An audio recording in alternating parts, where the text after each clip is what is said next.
Now, he's one of Scotland's greatest explorers, but the chances are you've probably never heard of him. During his Arctic travels, Dr. John Rae helped discover the Northwest Passage. This weekend in Orkney, they're marking 200 years since his birth, as Fionn MacArthur reports. John Rae was born here at the Hall of Clestoran on the 30th of September 1813. Like many Orkneymen of his generation, Rae set sail from the nearby town of Stromness, bound for the Canadian fur trade with the Hudson's Bay Company.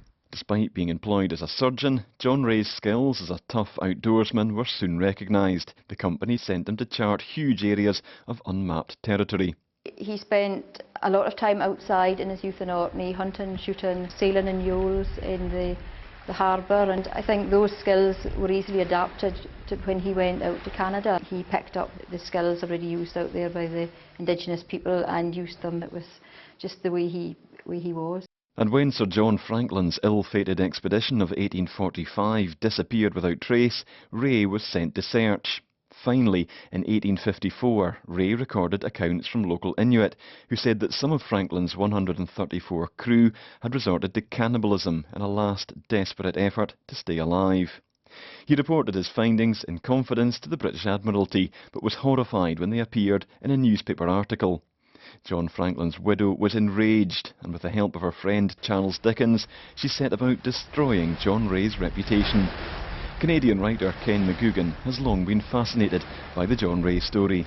John Rae was a great champion of the Inuit peoples, and they had told him what happened to the long-lost Franklin expedition. Lady Franklin could not really afford to have her husband associated with what happened on the expedition, which was basically cannibalism for the final survivors. The controversy overshadowed the fact that during his searches for the Franklin expedition, Rae had mapped out the final link in a shipping route between the North Atlantic and the Pacific, the fabled Northwest Passage.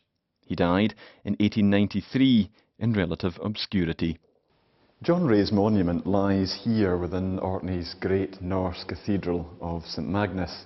Canada's native Cree called him a gluca, meaning he who takes long strides. Now at last, steps are being taken to restore his reputation as one of the great Arctic explorers. Fionn MacArthur, reporting Scotland, Orkney.